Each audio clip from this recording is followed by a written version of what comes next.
Let's go. That's right. Let's go. It's the C3 Beat Check. Brought to you by CarolinaCatChronicles.com. It's the C3 Panthers podcast where each and every week we put our ear to the streets and check the beat. We got a cool show tonight. Josh Klein from the Riot Report's going to join us in just a moment. Lashley, my wheelman, my sidekick, actually, I would just say the sidekick makes it sound like you're my little guy, you're my equal, homie. I'm equal not plane. It's a Wonder Twin. I'm telling you, man, and there is a lot to talk about this week. The news has continued to break. I mean, I won't say continued to break, but it's been a news week for a crappy team as the Carolina Panthers have parted ways with Joe Brady, their offensive coordinator, coming off a bye week, and things continue to be uncertain going forward. Uncertainty seems the kind of recipe for things. So, Cody, as right before we intro our guest in, what's on your minds? What are the top stories for you, bro? As where, I mean, obviously it's Joe Brady. What other questions are on your mind as we check the beat? You know what? Surprisingly enough, Tony Dunn, like Joe Brady is so yesterday, man. All the rage is talking about how this offensive line has been so thoroughly mismanaged, man. That's what is on the tip of everybody's tongue on Panther Nation.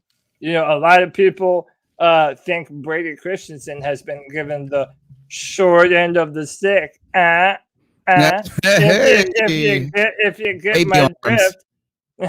So listen, we have a great guest tonight, and look, as always, we have some of the best Panther fans in all of YouTube hanging out with us on a Wednesday night. Tony Dunn, it's my man Drew. We got Peaceful Savage, Roosevelt Mongo, Ted Sims, the Real Roller, Tim Estes, Underground West, Richard Williams, Tony Dunn. Ain't nothing to it but to do it, brother. Let's roll. Like I said, time to check the beat as we check in with Josh Klein from the Riot Report. And you got to say, momentarily, it felt like, actually, since we talked to you, Josh, last, it's been a roller coaster ride for Panther fans of emotion. And momentarily, I saw the pulse of Carolina Panthers fans quicken as we brought back Cam Newton. But that clearly was just like this. What is it? It's like a what's when you get the shot, the adrenaline shot? You remember when in Pulp Fiction where they stabbed her 3 times in the heart? Whatever that shot is, that adrenaline, it wore off pretty quickly because, boy, things have changed. So, Josh, welcome back to the Beat Check. Tell us what's on your mind as you report on the Carolina Panthers continuously and enduring this pain with us. Thanks for having me, guys. I appreciate it. It's been a long, when you say roller coaster, it certainly has. I mean, when you think about where this team was at the beginning of the season, where this franchise was at the beginning of the season, or even like during the off season, it seems like the Q rating for a lot of people in that front office, in that coaching staff, in the franchise, in the building at Minton Moorhead, have gone down over the course of the past 3 months from where they were.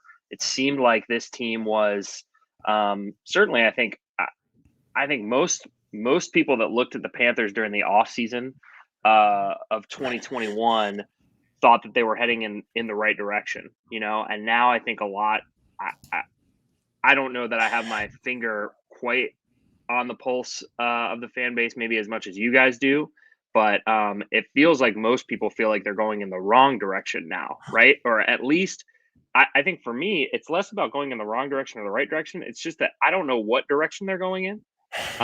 They just seem like it felt like they were all moving in the same direction. The boat was turning. The oars were all pushing one way. And now it seems like it just seems like there's a lot of inconsistency in the building, kind of from the top down, and that is disconcerting because inconsistency, obviously, that doesn't lead to victories. It doesn't lead to success in the long term. So it's not an awesome time. Sorry to be a bummer right off the bat, but don't worry. Don't worry. That's actually is the most heartening way of describing it that a lot of people have had. You tweeted this out this might have been last week or 10 days ago. You tweeted out the 3-0 start may have been the worst thing that happened. Do you remember this? That the worst thing that happened for this team, this coaching staff, and the fan base. And I thought it was a very thoughtful tweet. I mean, there was a lot to that because last night on the C3 Panthers podcast, we talked about how this is, and we've really been having kind of similar discussions each week. It seems like they just every now and then are nuanced by some new development. But at the beginning of this season, or even I would say this is that you couldn't have presented a situation to me where I thought that Matt Rhule would not be the coach in 2022. Right. I mean, is that I would say his seat could get hot this year, but there would get a third year. Like you said, things were inching at least in the right direction. It felt like credited as a builder of programs, at least that's what a lot of people have told us. On top of that, he is the process, doing these things the right way rather than panicking and doing all of this. And somehow, since the beginning of the season, it feels like this is like I would be more surprised if Matt Rhule is the coach next year than I would be now. You know what I'm saying? That would be stunning. And it's such a turn. And when you said that 3-0 start, one of the things that made it interesting to me, and just to piggyback on your comment, was it's not the 5 wins that are the problem. It's not the number of wins that I needed more to feel. It feels like we don't have direction. And the people who we are looking to for continuity, the people who we are looking to for leadership, are panicking even more than we are. Yeah, I mean, I don't necessarily disagree. The one thing I will disagree with is I think barring a 5-12 finish, I don't think you're going to see Matt Rhule fired this offseason. I think I understand where a lot of people are coming from. I think a lot of people are, are upset with how the season is going, just like you are, just like what we said. It doesn't seem like they're heading in a specific direction. Doesn't feel like the moves that doesn't feel like what they're doing has intentionality behind it, if that makes sense. I agree. Feels like they're just kind of going week to week, as opposed to, it did feel like last season, and especially even when you look to the draft, not as much once Sam Darnold came to town, but the way they were trading down, they were collecting assets, they were getting younger on the roster. It felt like, okay, so this is how this team is going to do it. They're going to be young, they're going to be exciting. Maybe they're not going to have that many wins, but they're going to be what the Charlotte Hornets are right now. They're going to show you some flashes, or not even what the Hornets are right now, what the Hornets were 2 years ago, where they're going to show you some flashes. They're going to be well coached. They're going to execute, and you're going to see steps moving in the right direction from the coaching staff, from the young players, from the GM, from all of these guys. And I'm not sure that we saw a whole lot of that. I think you've seen some of these young players get a lot better. I think they have, some of the guys that they have brought in have been good, almost surprisingly good. But I think what you haven't seen has been that arrow pointed in the same direction, because it doesn't seem like some of the things that they've done over the past 8 weeks have have made them better in the long term. And ultimately, I hate to just draw lines from one decision, but ultimately the Sam Darnold trade is going to cost everyone their job, because it was a bad decision. As it should. whether it was forced from whether they were coerced into making that move or not, they still made it. And I think they were in the market for a quarterback, and they struck out on Stafford, they struck out on Watson. They ended up with Sam Darnold, who was the worst quarterback in the NFL last season. He was the worst quarterback in the NFL this season, and you traded 3 assets for him that you needed to get better in a rebuild, and that didn't make any sense. There were a million different ways they could have gone with the quarterback. I know Teddy Bridgewater is not anybody's favorite quarterback, but no, but we would have been better loved to have him. Yeah, and we would have loved to have him either. I mean, and you didn't even have to get Justin Fields. It would have worked if you had Justin Fields sitting behind him. But still, is that it got worse. Go ahead, Cody. Yeah. So, Josh, I know you're online. You're on Twitter.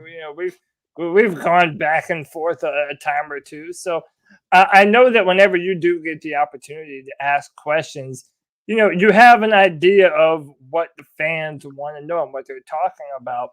And, as I alluded to earlier, we continue having this conversation about left tackle. And Matt Rhule just refuses to believe that Brady Christianson has any business playing on left tackle because of the length of his arms. Brady Christianson even said in his press conference today that he had never played at guard until he came here to Carolina. So what is it? Is it just the arm length? Why is Matt Rhule so dead set and determined on playing Cam Irving and Dennis Daly at that left tackle position, and instead of Brady Christianson, even after Brady Christianson even looked to show some promise at that left tackle position when he did have the opportunity? I think it's a complicated answer. I think that I will say, first of all, I don't think Brady Christianson played very well at left tackle the first opportunity that he got. I think he looked better the second time that I can't remember which one was the second one, but the first it might have been the Washington game. The first one was Philadelphia, Yeah. and then the next one was Washington football team, because all of the starting edge rushers were out. So a lot of people were like, yeah, Brady Christianson did well because he was going against the backups. Whatever. You can only block the guy that are in front of you. 100%. And that's fine. Like, and some days you're going to be lining up against backup defensive ends. Some days you're going to be lining up against Chase Young. It is what it is. I think that they obviously, I mean, that this story has been well told. They are that they thought that he was a better guard than a center. That's why they drafted him. They had a second round grade on him at guard. Better guard than a tackle, excuse me. And they had a second round grade on him at guard and a third round grade on him at tackle. And it was clear from the beginning that they wanted him to be a guard. What has been confusing, and this is the same thing we've been talking about, is if you wanted him to be a guard, then why were his first 2 appearances at left tackle and right tackle? Yeah. Like that doesn't make sense to me. If you think he's a better guard than a tackle, there have been many opportunities for him to play guard, but yet he keeps getting thrown out there at tackle. Maybe he's the 3rd best tackle on the roster. That doesn't speak very highly of the tackles on the roster. But if the goal is to be better on a long timeline, then to me it says, hey, we think this guy's going to be a guard. We're going to put him at guard. And if the left tackle position suffers, then the left tackle position suffers. But if you think he's the 3rd best left tackle on the roster, that doesn't really make any sense with thinking that he's a better guard than a tackle. If all of these things they're just jumbled, and it's not a clear message. Messaging has been a big issue, I think, from the Panthers as well. That they probably need to improve on, and that's been my biggest question in terms of like how they've been using Brady Christianson. If you don't think he can play left tackle, I'm fine with that. I don't purport to know better than Matt Rhule and Pat Meyer and NFL professional head coaches that are literally paid millions of dollars to evaluate guys. But what I can tell you is that if you tell me one thing, you tell me you think he's a good guard, and you keep putting him at tackle, though that doesn't make any sense to me. So that's been my main concern with it.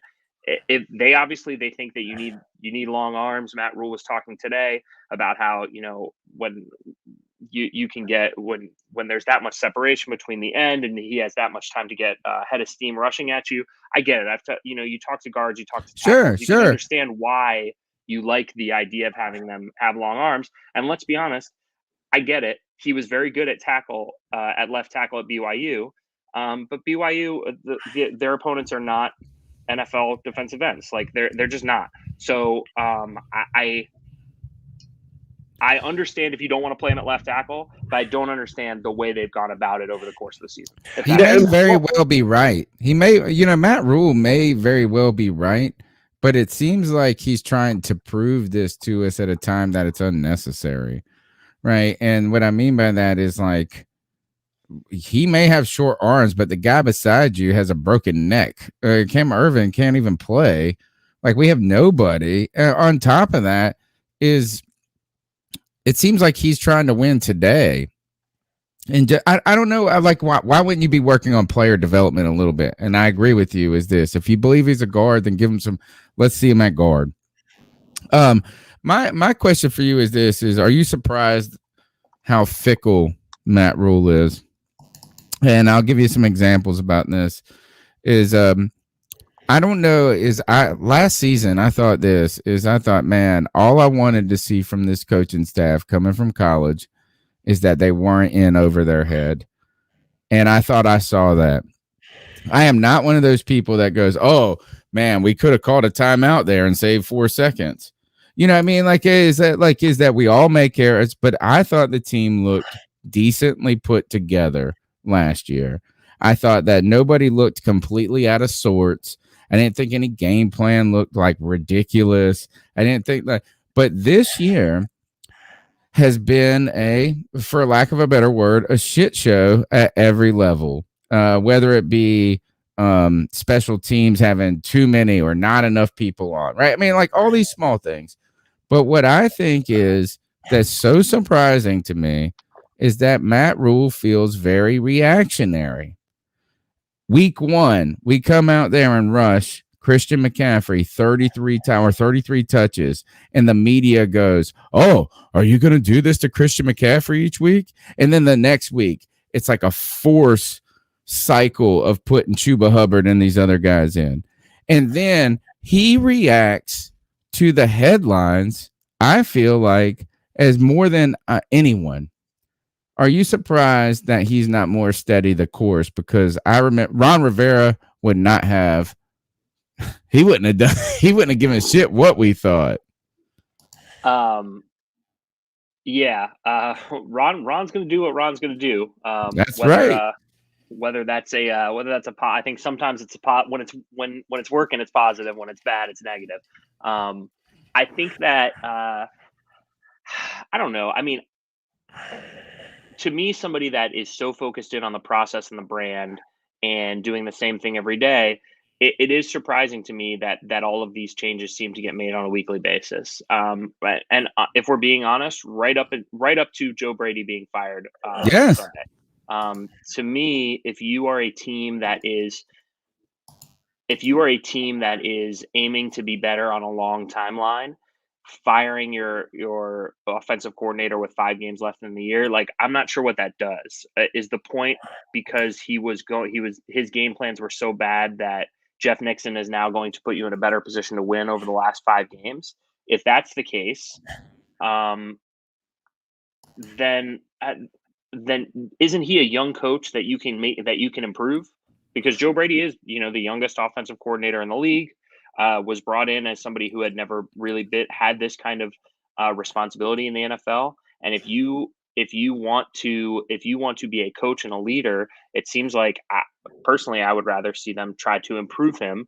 And then if that can't happen, then you part ways rather than on a Sunday of the bye week to fire somebody with 5 games left. 5 days late.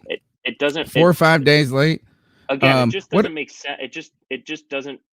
It doesn't really make sense. Like he seems to do where the wind is blowing. And I think moving on from Teddy Bridgewater, for someone for this podcast who was very critical about the ceiling of Teddy Bridgewater, at the end of the day, is that we were with him, like, and stuck with him, not stuck with him, but they have moved in every direction at any light breeze. I feel like, and I feel like they read the headlines, dude. I don't think. Sorry to cut you off, but just on that Teddy thing, I don't think the breeze about Teddy was light. I think that if the first person that started talking about how they were dissatisfied with Teddy Bridgewater as the quarterback was the owner of the Panthers, David Tepper, unprompted when they fired Marty Hurney, came out and said that he did that. When you're evaluating the quarterback position, you want to look at how they play in the fourth quarter, and those stats count more, and just like very veiled, very, very thinly veiled comments about how he was unsatisfied with Teddy Bridgewater. And then it was all downhill from there. And I have been on the, I have said since the very beginning, Teddy Bridgewater got a bum rap. All he did was get the ball to 4,000-yard players with a team that was just as injured as this team is this year. And now they are ostensibly terrible on offense, and they were respectable on offense at the very least. You see what he's doing out there. He was a leader. To me, I think he got a bum rap because of this win now inconsistent attitude. Because if you're building for the future, Teddy Bridgewater could have been the quarterback this year. But if you need to win in your second year in 2021, then get Sam Darnold. Or get somebody, or I don't think it was Sam Darnold. I think it was get somebody else. Because I don't like what I'm seeing from Teddy, and I think a lot of people that are probably in the chat that they didn't like what they were seeing from Teddy either. And I get it. You watch some of these Denver games, you watch some of the tape from last year, and it's just like, ugh. Oh, they're trying to get rid of him right now too. Yeah, I think I read this really good piece on The Ringer from Ben Solak about Taylor Heineke, and how Taylor Heineke is probably never going to be a star NFL quarterback, but what he has proven that he can be an average NFL quarterback. He can play in the NFL, and there are lots of guys in the NFL right now that have not proven that, or that have proven they can't play in the NFL. Sam Darnold. So when you get a guy that can play in the NFL, it's like I would rather have that guy than take a shot on a guy because he was a third overall pick, or because he's somebody new. Yeah. So let's move to the quarterback position, since we've already started to talk about it. The Panthers really don't have a lot of options going forward.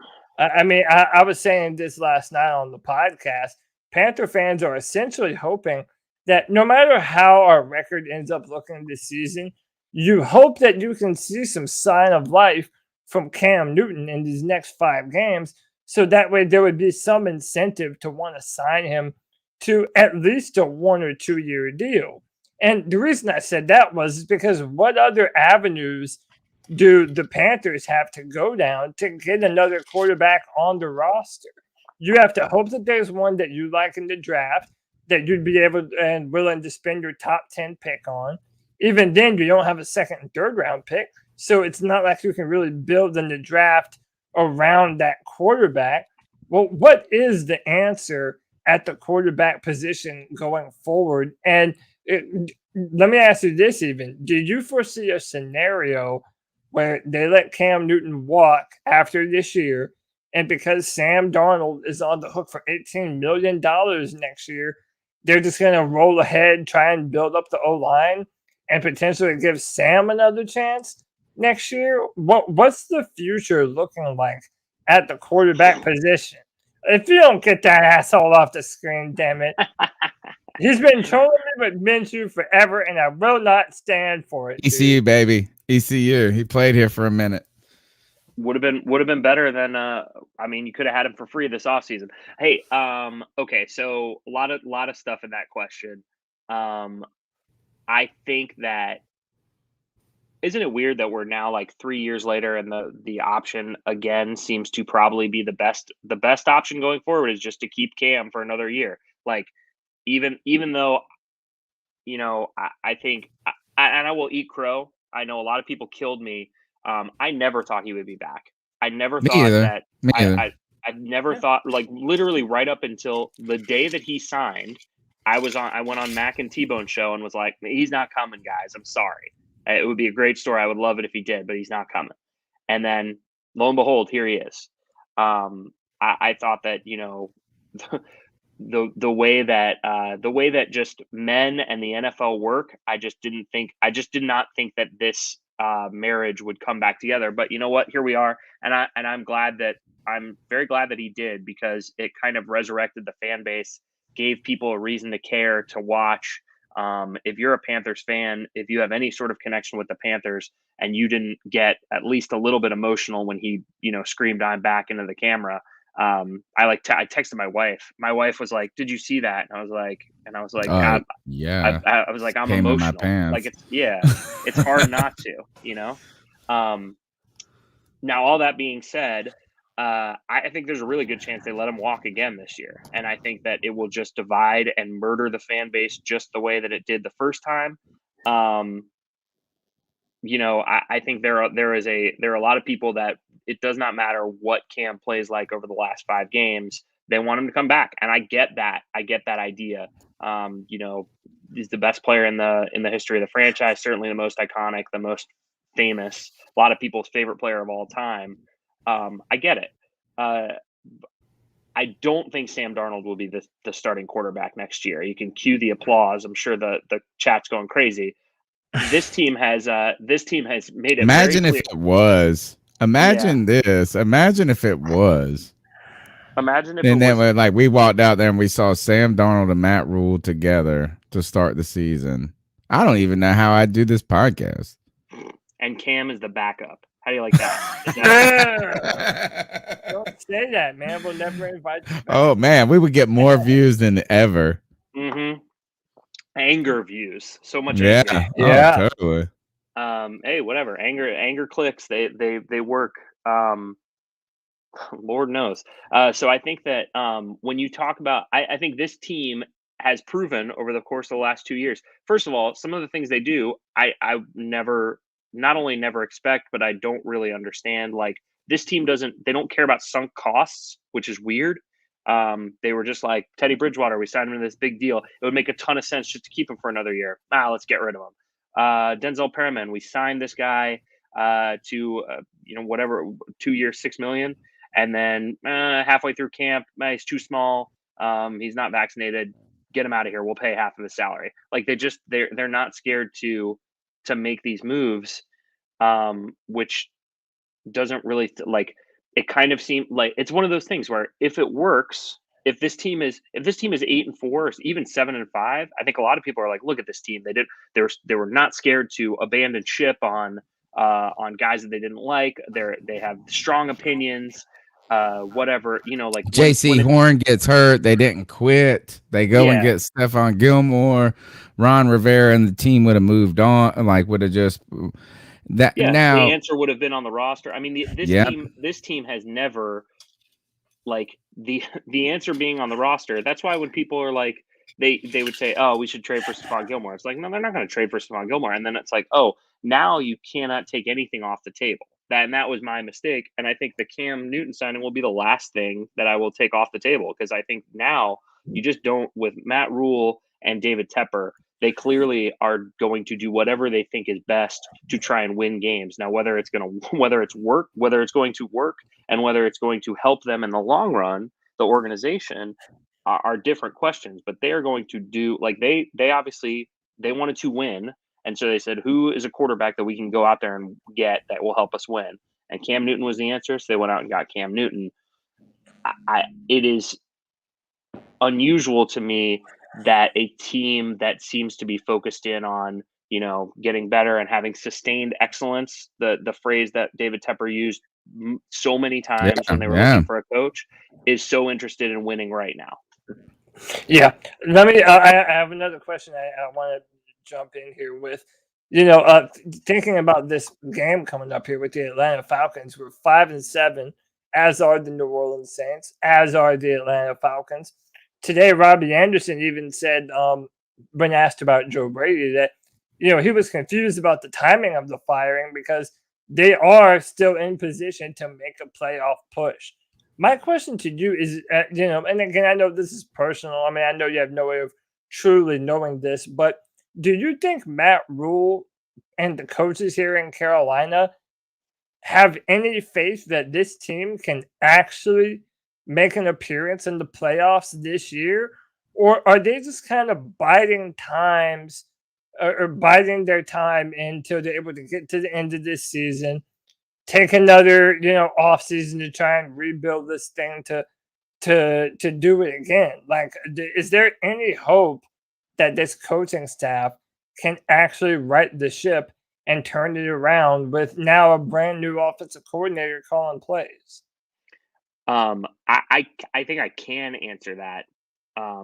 Yes, I think that they absolutely do think that they can make the playoffs, and that is the reason why they let go of Joe Brady, is because they want he thinks that Jeff Nixon gives them the best chance to make the playoffs this year. Wow. And whether that's right or wrong, that's obviously what he thinks, and that's why they did it. And so I think that, yes, I think the thing is like we look at, I think a lot of people, they look at this team and they're like, they got to fix the offensive line, and it's like Matt Rhule knows that they have to fix the offensive line. He gets it. He's not dumb. He doesn't like look at this and he's like, well, Trent Scott 0.0 PFF, but I think we're good. It's like there's just nobody out there available right now that's better. It's like Russell Okung isn't coming off the street to help you. Well, Deontay Brown. I'll talk about Deontay Brown in a second. Okay. I think that, but the reality is that he looks at this team and he looks at all the talent that they have on this roster. Obviously, now Christian's hurt, and it's less talented. Dante is hurt. These guys are now out for the season, but I think they do look at it and they say, "Hey, man, we're a blocked punt away. We're a fumble going our way. We're a bad throw going our way. We're a bad read, whatever, from turning this thing around." Yes, they let go of the rope last week, and the defense fell apart, or not last week, but 2 weeks ago.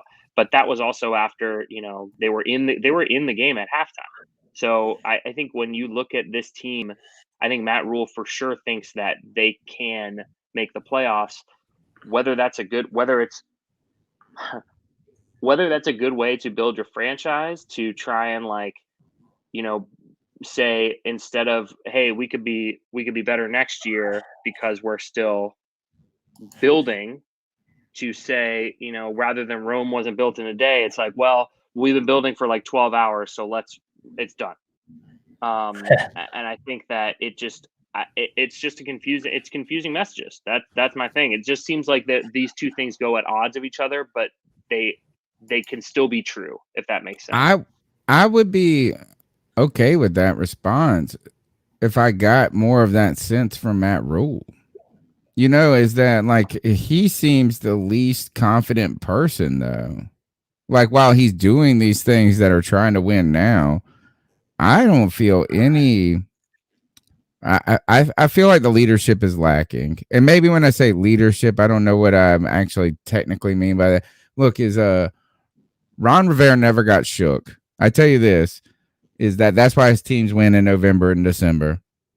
He does not get shook, and maybe it's loyal to a fault. You can call it stubborn to a fault, whatever it may be, but he has resolve. He believes in himself when no one else does. The Carolina Panthers needed to believe in themselves when no one else does. When I watch Matt Rhule go in those press conferences, I don't even know if he believes in himself at this moment. That's the concern I have with that. I understand your concern. I mean, less than 2 weeks ago, Matt Rhule said, if you believe in the process, you double down on the process. And then within 2 weeks, he fired the offensive coordinator. So it's like, do those two things make sense together? No, they don't. Of course they don't. But it's like, that's what we've been talking about this whole time, and what we will probably continue to talk about until this team either starts winning or there is a change. the things that are it just seems like the things that are happening are not what are being said, and then what's being said is something else is being said a few weeks later. So it just seems it's just very inconsistent messaging and direction, to be honest. What's the building feel like? Is that you guys get well, and actually, are these press conferences, are they all on Zoom? Some of them are on Zoom, some of them are in person. I've got my daughter some days, so I'm more Zoom than anything else. But the sense is that I just wonder what the building feels. I what I would love to know is I'd love to have dinner with Bill Voth and not ask him any questions about the Panthers, or and just see how what's the sense, because it creeps into the DNA of the room a little bit. And I don't know. And look, actually, one thing you said earlier about with the Teddy Bridgewater thing and David Tepper and the thinly veiled comments, I'm actually upset that Matt Rhule didn't have more backbone. Is Tepper really such a big force that like even somebody who is process oriented can't even resist this guy walking in the room and saying, "This is what I want," kind of thing. I just kind of wonder what the sense and the feeling is after 10 years of dealing with Rivera. I guess the question would be, I know, I said earlier, David, that Tepper was kind of the first guy to call out Bridgewater, but when you look at all of the win now, we can do this, this is our year mentality that seemed to be coming from Matt Rhule, I almost question, like, did he agree? Did he say, "Hey, I don't like what we're getting from the quarterback position either. We got to move on, and if it means that we got to give up future draft picks to get better, then that's what we're going to do." And that's obviously what happened. So I think there are, to me, I don't feel like there are really personnel moves that happen without his signature on them or without his stamp.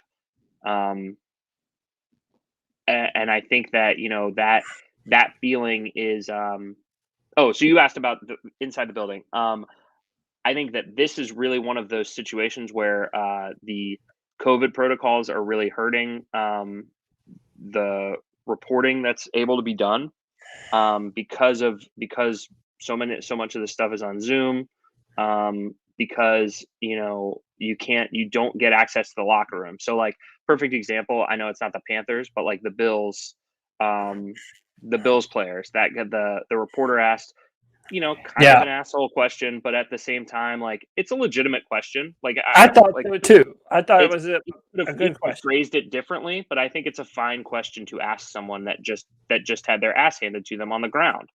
And because that had to happen at the podium, you can't get a sense. You can't talk to somebody one-on-one. It has to happen in front of everybody. You don't get those you don't get to see what the you don't get to see anything that they don't want to show you necessarily. And so you lose out on that, especially in a locker room that has Cam Newton in it. You can usually tell what's happening from the soundtrack of what's playing, or not playing after the game. So it's like, I think you lose out on a lot of that stuff. But the relationship that we had with Ron was something that you were used to. So it's like, I don't know that we are used to what the rhythms of Matt Rhule yet. And I think that the reality is like, everything looks dumb until it works, but if it doesn't work, then it never stops looking dumb, if that makes sense. So I think that it's one of those things where it is dumb. If it never works, it turns out it is dumb. I mean, there you go. So it's like Matt Rhule has a specific way that he wants to lead a team and a franchise, and he obviously, the reports, I believe the reports, I don't want to quote anybody incorrectly, but I believe the reports were that he turned down the Jets job because he didn't have enough power, essentially. Like, they wanted him to, sorry, go ahead. No. I just heard that he wanted full control of picking his staff. Right. And they didn't want to give it to him. And obviously the Panthers were willing to, which I think is what you should do when you hire somebody. But you better make sure that's the right guy. And he has a specific way that he wants to run the team. He wants to run the franchise. And that's why you saw a lot of this roster turnover, because he wanted to bring in his guys, Matt Rhule's guys. Oh, he did. He did. And, if that's not going to work, you're going to have a lot of Matt Rhule's guys in there, and a new coach is going to be coaching them. So if it works, then that's great. But so far it has not worked. Oh, Deontay Brown, I see them coming up in the chat. I don't think Deontay Brown is ready to play in the NFL. I think he might have been had he had a full season worth of practice. I think he just missed first of all, he lost so much weight from where he was playing in Alabama. It's a big jump from Alabama. I get it. Alabama is Alabama, but it's a big jump from the SEC to the NFL. That's just the reality of the situation. He lost 30 pounds. Is that how much he lost? So something of that order. Yeah, something in that nature. Then he missed 4 weeks. And I think a lot of people are like, get him out on the field. I think you're going to, if you want to see what you have in him, if you put him out, if you just drop him out there after he missed 4 weeks and he hasn't played a snap in the NFL at this weight, he's going to get murdered out there. And that's not good either. So I think, especially for offensive linemen, a lot of this stuff is about psyche. I think one of the reasons why Brady Christianson started at right tackle is because they didn't want his first snaps in the NFL ever to be at left tackle and maybe have him play poorly. And then those are the kind of things, it sounds so dumb, but enough guys, sometimes they don't recover from that. They say, hey man, I don't have it. I can't do it. And so I think you have to put them in a situation where they can succeed. And I don't think Deontay Brown, putting out Deontay Brown right now, is a good idea. I think he needs to be out there at some point, but I think this week, his first week coming back off IR, actually last week he came back off IR, right? So he's been practicing out there for 5 practices. Maybe he'll look good enough and he'll be ready. I would assume he'll be active since everyone else either has COVID or a hamstring. But I think putting him out there to start, I think he's going to struggle, and I would rather see him get out there and put some good tape on, put some good plays on tape, put a good show out there, and then just like we've been talking about, right? This is a longer timeline. I don't need Deontay Brown to be good this season. I just don't. But I do need him to get some reps. But I want him to get the right kind of reps.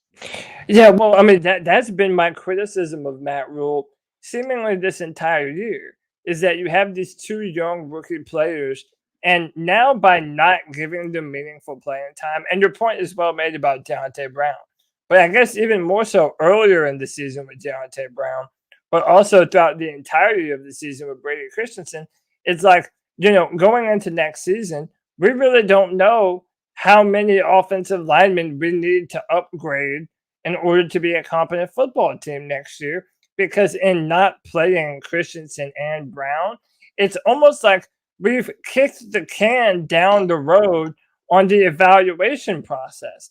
And we really don't know what we have in those 2 guys.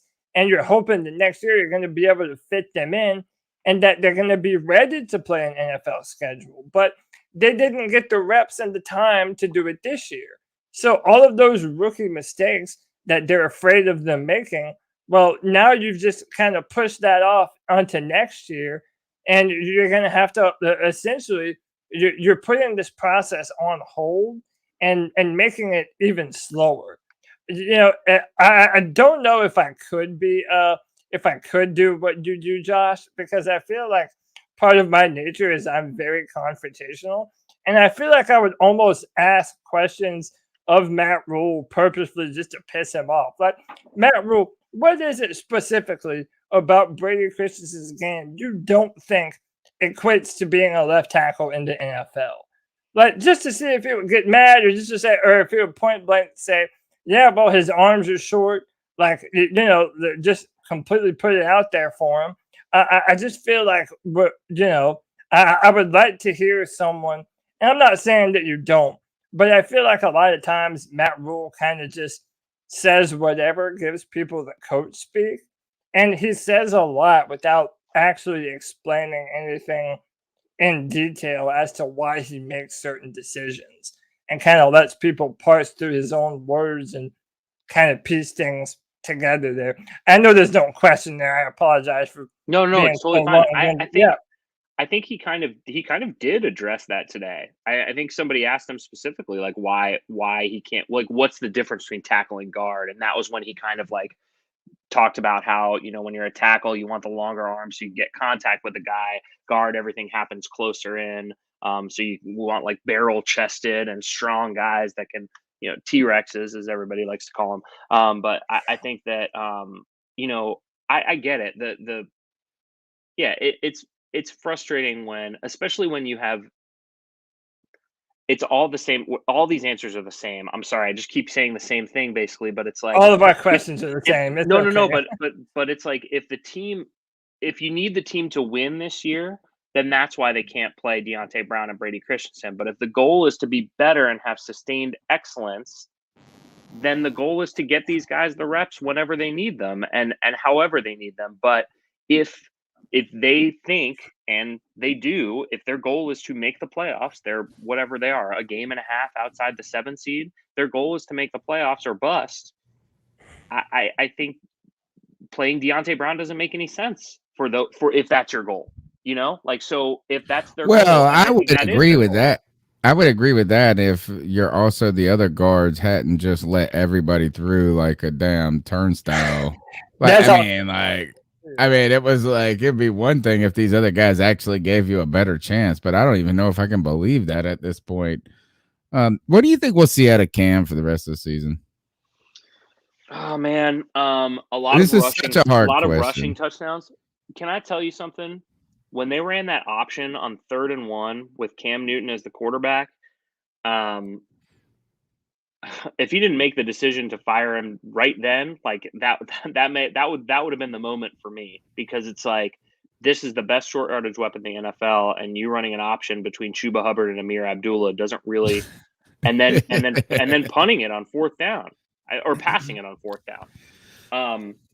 It doesn't really make any sense. But I think Cam is who he is now. You know, he's always going to have that rushing threat. He's always going to be a smart quarterback that's going to make the right plays. He's an incredible leader.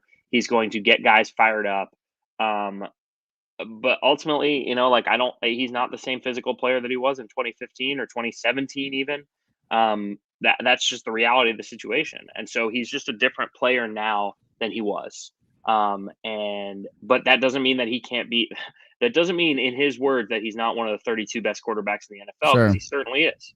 You know, he certainly gives you a better chance to win than PJ Walker, and I like PJ Walker. So it's like, yeah. I think that this is a guy that is, you know, he's Cam Newton. So he's going to go out there. He's going to give you a chance to win every single week. Is it going to be really good and really bad each week? You know what I'm saying? Like one or the other, or you know, I kind of saw how he played with the Washington game. You know, he was part of the solution in that game. He's part of the problem in the Miami game. Yeah. You know, is the truth in the middle, or are we going to get good Cam or not good Cam, but better Cam one week or something, and then terrible Cam? I need Cam to finish on a high note. And when I say a high note, I don't mean playoffs. I mean, I need my man to not look like a shell of, he's my favorite player of all time. Yep. It was Julius Peppers who got me into football, but I have to admit, like, there's been nobody else who has been so emblematic of being a Panther fan than Cam Newton. I mean, it's like nobody. And I'm a Steve Smith kind. I mean, he's great. He's a GOAT too. But God, I need Cam to not go out a shell of himself. Are we going to see shell Cam? Maybe. I mean, I don't know. I don't know either. I wish I did, and I completely agree with you. One of the absolute best things about Cam Newton being back in Carolina is that his last game will not be the end of that Tampa Bay game where he got booed off the field because they had handed it to Christian McCaffrey. Right. And that was a sad and unfitting ending for Cam Newton. And I'm glad that he's back. And honestly, if he'd have come back and done the intro, and then left after that. And then left after that, or just scored the touchdown, run out to midfield, done the Superman, and then just kept running into the locker room. Yeah, retired. Like that would have been incredible. Put his name up on the Hall of Honor. I agree. And I said this, and Panthers Twitter crushed me for saying that before he got signed, that I really hope that he came back late in the season, led a team, through the playoffs, and went out in a blaze of glory. Because that's what I want for Cam Newton, is for him to have that fairy tale ending. And it is so rare that happens in sports and in the NFL. And for it to theoretically happen here in Carolina would be incredible. And you're absolutely right. I don't think that he has to lead them to a Super Bowl for this season to be a success. Or even the playoff, man. I just need a 300-yard passing game at the end of the season, 2 touchdowns. You know what I'm saying? A rushing touchdown where it's not like this. We cannot finish Cam's career in Carolina with a 1.8 quarterback rating. No, please. Getting benched. I think so. Let me ask you this, right? I'm just hypothetically, right? So let's say they're 6-10 going into week 17. They're eliminated from the playoffs. Or week 18. God, this 17 game week. I know it's tough. 17 game season. So stupid. Week 18. Do you want Cam Newton to lead them to the win that's going to cost the Panthers 3 or 4 draft spots? Would you rather get that win in week 18, or would you rather have the higher draft pick? The answer is absolutely. Absolutely. Is that if we wanted to lose out, it was last year. We don't have the draft picks to really tank, to really help us. And to be honest, even if we lose out for the rest of the year and we finish 5 and what would that be? 5-12? Yeah. Is that 5 what, and 12. Yeah. If we finish that, we're still like barely cracking the top 8 or the top. You know what I'm saying? Like there are still teams ahead of us that have had worse seasons. Like we're not going to be in the top 3 by losing out. So right now, I think if there was a time to lose out, it was last year. That Washington game hurt us tremendously. And I'm not saying the players need to lose on purpose, but yes, I'm talking I hate to say it, but I want to run Cam into the dirt right now. And not run him into the dirt, but I'd hate to ruin his career twice. Imagine ruining his career twice in Carolina, man. Get this dude a win. He needs to go out on a win, a good game, 2 rushing touchdowns, 2 passing touchdowns. And if that's all I get, if that's the last moment with Cam, it's better than him being benched, like you said. But Josh, also it's not like there's a specific player in the draft this year that Panther fans are like, oh, that's the dude. We gotta have that dude. We gotta go get that guy. Like everyone's, already talking about Kenny Pickett because of his ties to, Temple and Matt Rhule. And it's like, yeah, maybe, but it's like, okay, you're gonna put a rookie quarterback behind another terrible offensive line. It's just kind of like, I agree with Tony. The fact that we have no draft picks, there isn't really a player that we can really pinpoint in the draft. It's like you might as well do everything you can to win. Yeah, no, I don't disagree. I was just curious what you guys thought about it. I think I have a weird thought process on the draft, because the draft is really hard, and you see so many guys bust in the top 3, which is insane. Like it's not even like, oh, we drafted this guy at 18 and he didn't work out. Like you can even say the top. I mean, like the top 10. That's 1. crazy. When you say top 3, that's like sad. I mean, look at that. There's Zach one of them playing Wilson. quarter, not with a cracked shoulder blade, trying to rehab. Right. Oh my God. Yeah. But I think that sometimes I know a lot of people killed them for that win, that Washington win last year, right? That cost them some draft position. I think when this team was building for sustained excellence, that Washington win felt like it meant a lot more. Felt like it was like, hey, this team is going to never give up. Like they're going to, he's got these guys playing for him. Now it feels different, obviously, but the reality is like, I think that the guy that you drafted 8, the guy that you drafted 12, you just have to pick the right guy. Sure. Like Rashawn Slater went 14, right? And that guy looks like a franchise left tackle 13 games into the season. So, man, they're saying he's all pro. I mean, already all pro already. Do you think the Sam Darnold injury is real? Yeah, I do. Really? I mean, all right, if that's the case, then does he, if he is ready to come back in theory, why would they ever play him?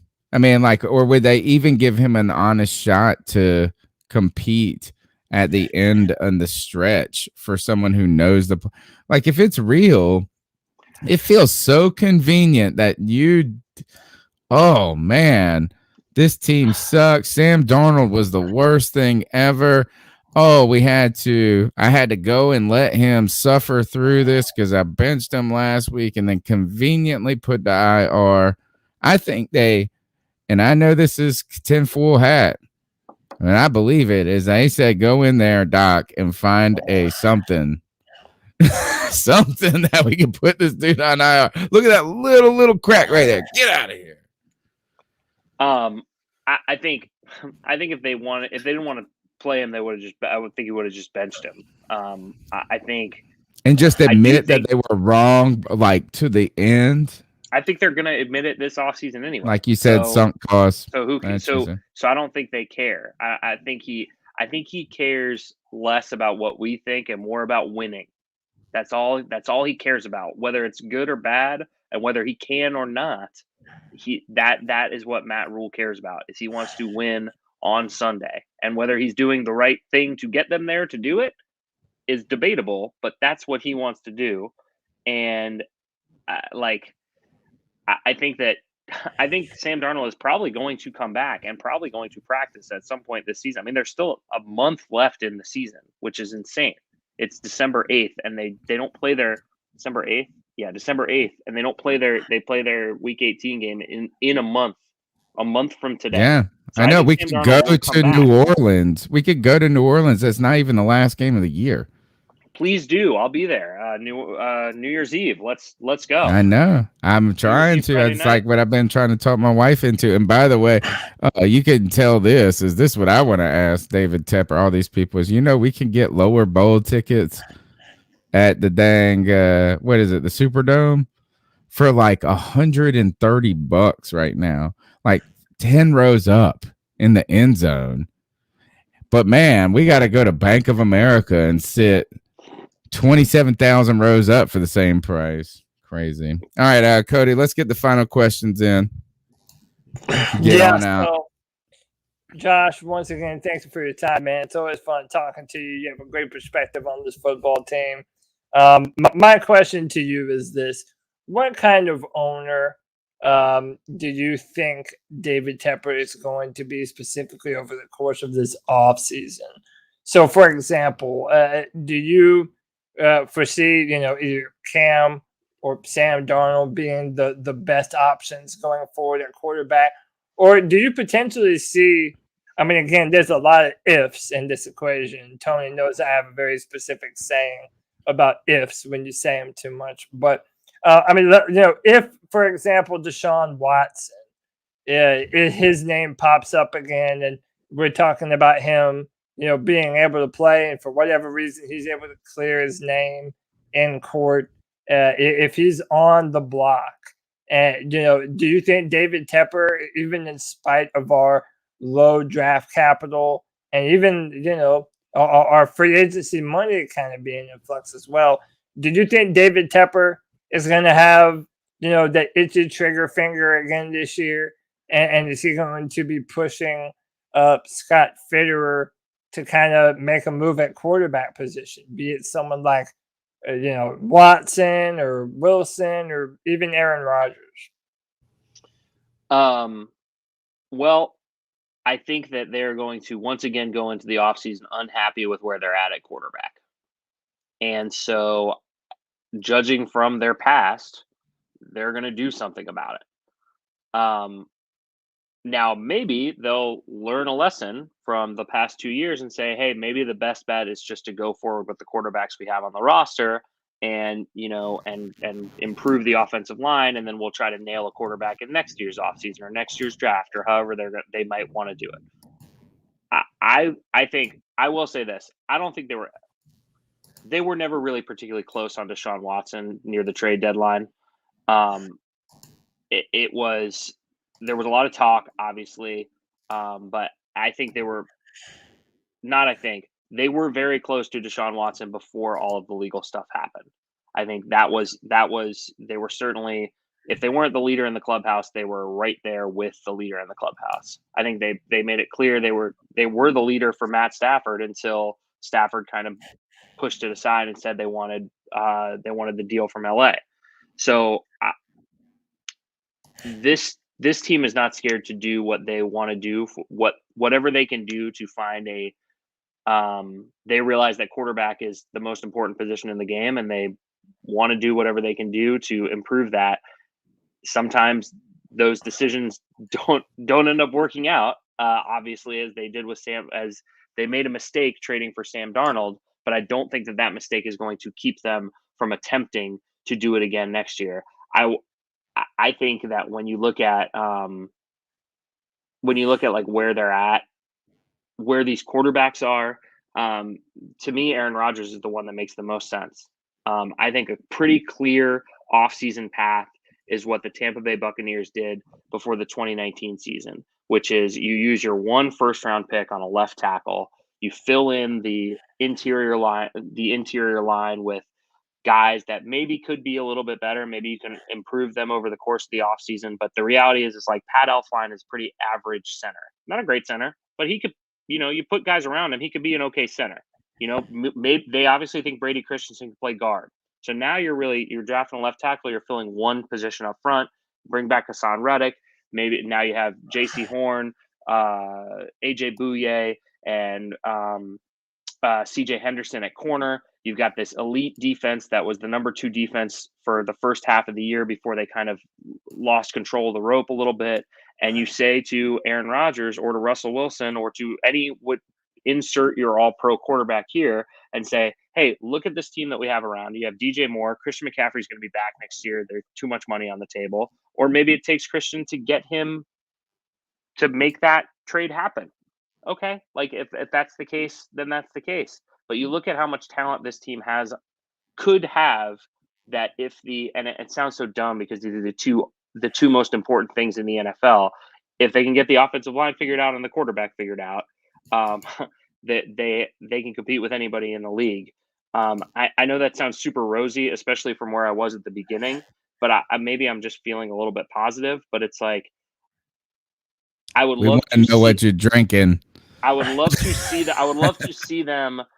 I would love to see them be headed in this direction, but it doesn't seem that way, if that makes sense. Like, I think that I'm just kind of talking about how this is what I would do, but I don't think that's. I'm not necessarily confident that they will do the right thing, because I haven't really seen a ton of the right thing over the course of the past 2 off seasons. Well, it does feel so far away until it's not. And is that like this team after New England, I thought the whole season was over, and then all the Cam stuff hit, and then this and that, and I have, oh man, new leaf, new direction. You know what I mean? Like it doesn't, sometimes it feels like it's going to take forever to turn around, and then it turns around and you're like, man, it can happen. My last question to you is kind of, if you could know one thing about this season, like if you could know the inner workings of something that happened, whether it be why the relationship between Rhule and Brady soured, or Tepper not wanting Teddy or something like that. Like if there's one thing we could know that would give us more insight into this season and why it's been this way, what would it be? I want to know. Go ahead. I think it would be why the virtual reality Panther does the same thing every single week. Come on. But yet it's still considered like so awesome. Like he comes on, the people are texting like, oh my God, is the Panther really there? And it's like he just jumps up and rips a flag down. Like that's all he does. Oh my goodness. I was looking for more than that. Did I avoid it? You could have at least done this. You could have at least said, why did he have green eyes the first week after he ate the Jets flag? And then we were all like, why's he got green eyes? And then the next week they're like, nope, blue eyes Panther. See, that's reading headlines right there. That's somebody that was like, oh, we got to get rid of those green eyes. No, I understand your question, and I it's a good one. It's honestly a question. I think one of the things I would really like to, I don't know. It's tough to say. Yes, I would like to know. I think what I would like to know for a fact, and I think we all would, is just how much influence on a day-to-day basis David Tepper has over the football operations. Because I think we all make assumptions, and I think a lot of times you make these assumptions and they're just not right. And then you build out these storylines. Like that's one of the tough things to not do. It's like you build out these storylines in your head, and then everything that's happening lines up with what you think has happened in the past, but the thing that happened in the past never actually happened. So now the thing that you think is proving that this thing happened is just another thing that happened. And so it's like once you get something in your head, you tend to be like, okay, this is like all of these things are being driven. Like, everybody thinks that Dave Tepper told Matt Rhule to fire Joe Brady, right? Like a lot of people like that's a storyline that I think a lot of people believe. I don't necessarily know if that's the case. But you don't fire your offensive coordinator without feeling some pressure to do something.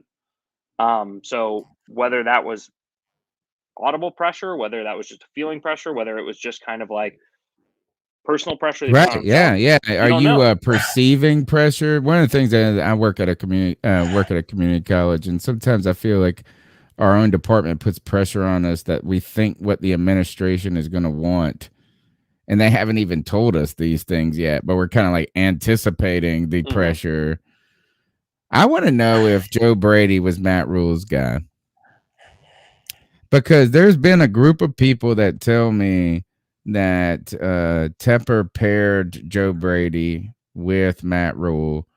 And I just find it difficult to believe that Matt Rhule, who brings everybody from Baylor, is going to bend on this one thing and be like, okay, well, I'll let you force this guy down. I just want to know, what was the break? Was Matt Rhule wrapped up in the LSU joint so much? And who the hell's pick was Teddy Bridgewater? Was that Brady and y'all? Was that, I don't know. Those are the two things I want to know. The second one, I think it was Marty more than anybody for Teddy Bridgewater. Thanks. I think so too. I agree. The first question, I don't know. Like I honestly don't know. I'm certainly not doing any sort of sourced reporting. To me, it seems like he got this gig where he can go out and hire anybody he wants. And he was like, well, how about if I get the super hot, the dude from LSU that everybody wants? Like he can come, like next Wonder Boy. Him and he's interested. And so I can be the guy that brought Sean McVay to the NFL, and then I'll be remembered that way. And not only that, but our offense is going to be awesome. Yeah, that's who I would like to bring. And it's like, and he also brought his guy too. Like Jeff, he brought his guy. His guy is here. His guy is now their offense. He's calling the plays now. So it's like, I think to me that's if I had been Matt Rhule, I would have been like, yeah, well, who's the number one offensive coordinator? Who can I get? Personally, I would have brought in an ex NFL head coach. I was screaming that from the rooftops when he's putting his staff together, but he didn't. So again, like these are the things like. Not what I would have done, but that's what he did. And so a lot of times it's like just try to react to what actually is happening. So, Josh, I have one more real fast, super quick question. No, for sure. If the Panthers get absolutely dog walked by the Atlanta Falcons at home, I know you just said, we're kind of postulating that Matt Rhule, he'll be afforded that third year. I kind of think so too, even though I don't agree with it. But if the Panthers lose another home game to a division rival, when they're tied, when they already won the first game, is there any way that Matt Rhule could potentially be at risk of losing his job if, a doomsday scenario plays out this Sunday in the bank? You mean like Sunday and Monday? Dude, like I'm talking like a Black Monday type of situation? like 40-3 or no, yeah. Let your mind go crazy, man. Like a Hiroki Nakamura type of situation. Oh, dude, as bad as you can think. I think, I just honestly, first of all, I'm going to do exactly what I said that I wouldn't do like 20 minutes ago. I just can't see it. Like, I just don't.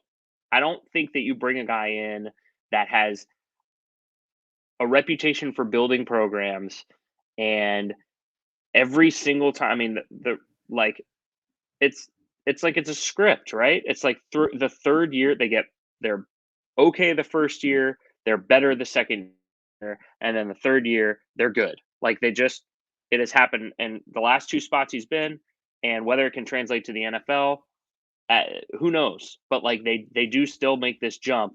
But to me, it's like I just can't see it. I can't see it. But that being said, a lot of things I couldn't have seen in the past that certainly happened. So who the hell knows? That's the fun part of watching on Sunday, right? Yeah, it certainly is, man. For sure. I'd like to encourage everybody to go check out the Riot Report. Here's some headlines that are, since this is the Beat Check, these are the headlines out there right now. Out of lifelessness, Panthers now need to save their own season. Panthers 7-round bye week mock draft. We're already in mock draft season. Mock draft season, baby. Oh my gosh. How did the Panthers... Ton of trade downs on that mock draft too, so it's fun. How did the Panthers get into this mess, and who is to blame? These are the types of stories that are floating around the beat this week. Josh Klein from the Riot Report, man, we appreciate your time. Tell them how they can find you on social media and what's going on with the Riot, the Roaring Riot, to be more specific. Yeah, absolutely. You can follow me on Twitter at Josh Klein Rules. Follow the Riot Report at our Riot Report. My fingers don't work as good this season because I have a 6-month-old daughter. That was why I was drinking whiskey with no ice. Welcome to the life, homie. You are now an alcoholic, homie. If you weren't already, now you is. I like to think of me as just a pleasant lush. But the Roaring Riot, if you guys aren't familiar, it's the fan club of the Carolina Panthers. RoaringRiot.com. We go to every single away game. We have a huge home tailgate before every single tailgate that has free food for our members. Drinks, our $3 donation, Jack Daniel's, Tito's, Noda Brewing, powered by Pepsi. Literally at the corner of Moorhead and Cedar. It's the big tailgate with 1,000 people at it. That's the Roaring Riot tailgate. So I would encourage anybody to stop by this Sunday, see what it's all about. It's a $10 guest fee. You're going to spend more than that anywhere that you go. Yes, go, man. Everybody's nice. They're all Panther fans. There's food, there's booze. Lock arms, man. You guys are talking about change the culture. I'm trying to say we need to make a culture now. Yeah, it felt like there was a point where we were sort of like changing it, and now it's just all. I mean, like we gotta lock arms and hold together. We took one step forward to take 3 steps back. Gosh. It's the worst part about what has happened over the course of the season was the apathy that was happening in the fan base, and it's just sad to see, and it sucks more than anything else to go to a game and see the upper decks covered in purple or green or red or whatever the opposite team's color. It's just disheartening. And it's not just disheartening for fans. It's disheartening for players. It's disheartening for coaches. Nobody wants to see that. So if you have the opportunity, if you live in Charlotte and you're a Carolina Panthers fan, I get it. There's a chance they're going to lose. There's a chance they're going to be embarrassing out there, and you're going to spend your hard-earned money to get to watch them get embarrassed. But you know what? Sometimes they don't get embarrassed. Sometimes Cam Newton scores a touchdown and he runs out to midfield and does the Superman, and you're there for that experience. Or not only that, in a game that they lost against the Minnesota Vikings, they got the ball back down by 8 with less than 2 minutes. They drove down the field. They scored a touchdown and a 2-point conversion, and then the Vikings came down and missed a field goal, which sent it to overtime. I get it. They lost ultimately, but that 10-minute period is why you are a fan, is for that 10-minute period of being so excited that you just cannot believe that this is happening to your team, even though the season hasn't been going great. Things were pretty terrible. Sam Darnold was the quarterback at that time. It's like in that moment when they missed that field goal, you're hugging your friend, you're hugging the people next to you, you're high-fiving. That's why you're a fan of a team. And the Roaring Riot wants to bring as many fans together as possible, whether it's at the game, whether it's at the bar, whether it's at your friend's house. Go and watch the game with other people. Don't watch the game by yourself. I get it. They may lose. It may be frustrating, but it's better to yell at your friend about how much you hate Matt Rhule. Yeah, it's better to be angry than to not care at all. And if your ass is in Charlotte, get your ass there. Us people, some of us got to drive 5 hours there and back, and to get there, and we got to try to make that hustle and either take the day off work. We got Josh from Mass. We got Nick Montiero. They drove down from Massachusetts this year. Poor guys, 3 years in a row making this giant trek. And one of your who's Keep Poundin?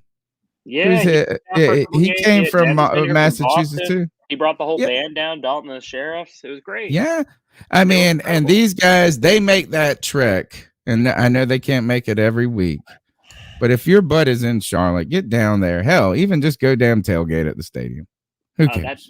That's nothing. We see guys from the German Riot were they were at the game a few weeks ago. God bless them.